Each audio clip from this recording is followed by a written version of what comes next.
Salut à tous et bienvenue sur Astrodobson. Aujourd'hui, une petite vidéo rapide pour vous montrer l'utilisation de mon rotateur fait maison. Donc si vous ne savez pas ce qu'est ce rotateur fait maison, je vous invite à aller voir la vidéo dont le lien s'affiche en haut de votre écran. Donc pour utiliser le rotateur.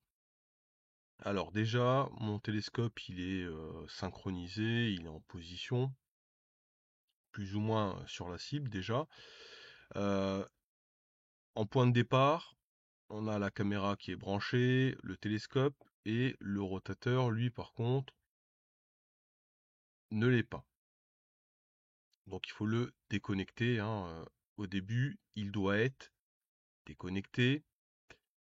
Au niveau des options, vous allez voir, il va vous demander le nombre de pas par degré. Ça, c'est un réglage qu'il faut faire en amont. Il faut tâtonner, essayer de trouver. Alors moi, je suis arrivé à 61. Maintenant, il faudrait un peu peut-être affiner cette valeur, ou alors peut-être que chez vous, la valeur sera un peu différente. Donc ça, c'est une valeur à déterminer en lui faisant faire des mouvements et en voyant si, s'il fait bien le bon angle. Donc, je suis sur ma cible, je veux shooter M42.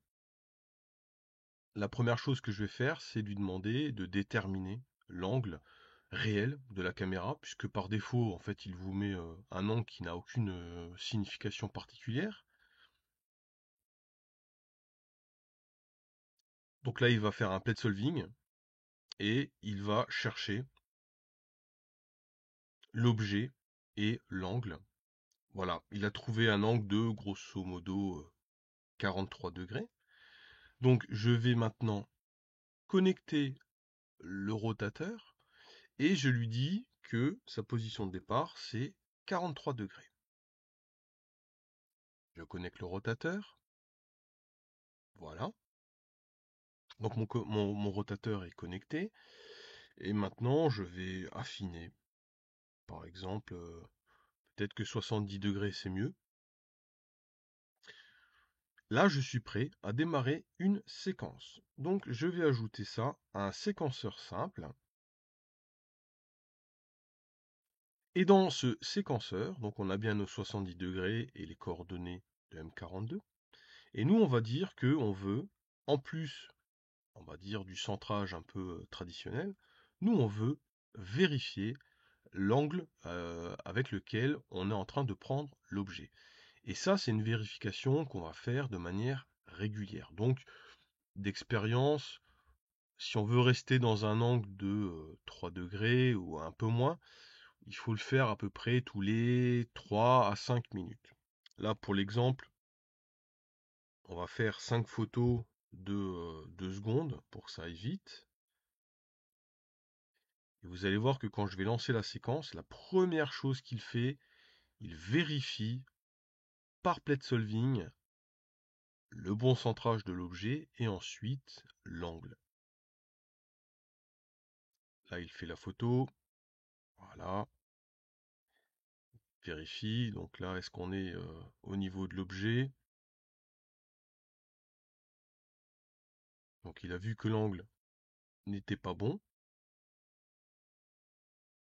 Il est en train de tourner le rotateur. Et quand la rotation est terminée, il va recommencer. Alors il ne sera pas forcément sur l'objet au début, parce qu'il vérifie en premier l'angle. Et une fois qu'il a vérifié l'angle, là il a vu qu'on est à 67, alors il recommence et il va itérer comme ça. Alors la première fois ça peut mettre un peu de temps, ça peut mettre deux trois itérations. Mais ensuite, une fois qu'il a trouvé le bon angle, voilà, il passe au mouvement du télescope. Alors, le bon angle, on va pouvoir nous lui donner, euh, on va dire une tolérance. Ça, je vais vous le montrer juste après. Bon, ça c'est normal.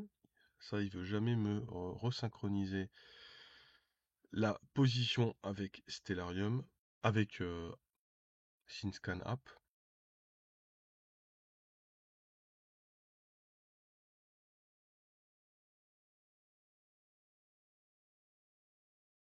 Voilà. Donc là, on commence à être pas trop mal. Alors c'est le premier, hein, le premier c'est toujours plus long. Et ensuite, dès qu'il a considéré qu'il était dans les tolérances, il va démarrer les photos. Voilà. Il démarre nos photos. Alors là, donc on imagine hein, que ça prend 3 à 5 minutes, hein. Et après, eh ben en fait, il vous suffit de remettre à zéro ici la séquence et de relancer. Il va faire la même opération, c'est-à-dire qu'il va vérifier si le télescope est bien orienté, enfin si l'appareil photo est bien orienté. C'est toujours en fait la rotation qu'il regarde en premier et ensuite la position.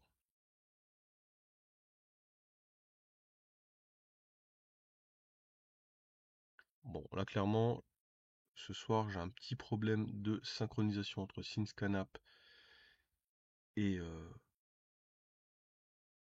la position réelle du télescope. Donc du coup, ça met un peu de temps. Donc là, il faut vraiment faire avec soin la mise en position, ce que j'ai pas fait. J'ai fait un peu trop vite. On voit chaque étape. Donc là, on peut regarder hein, ce qui se passe hein, systématiquement. On voit ce qui se passe. Vérification de l'angle. Vérification de la position. Est-ce qu'on est bien dans l'intervalle que l'on a souhaité? Et voilà, on démarre. Alors justement, est-ce que je suis dans l'intervalle souhaité? Donc ça, c'est au niveau des options, plate solving. Et dans plate solving, en fait, vous aviez peut-être l'habitude de simplement mettre une tolérance de position de pointage. Là, on peut rajouter, nous, une tolérance, pardon, de rotation. Voilà, donc c'est assez simple, hein, globalement, à mettre en œuvre. Et bah, je vous remercie toutes les personnes qui se sont intéressées au projet et puis qui veulent le faire. J'ai un peu tardé à faire cette vidéo. Et voilà, ça y est, donc je vous remercie. Et puis n'hésitez pas à me dire en commentaire si vous arrivez à utiliser correctement l'outil. À très vite pour de nouveaux tutos.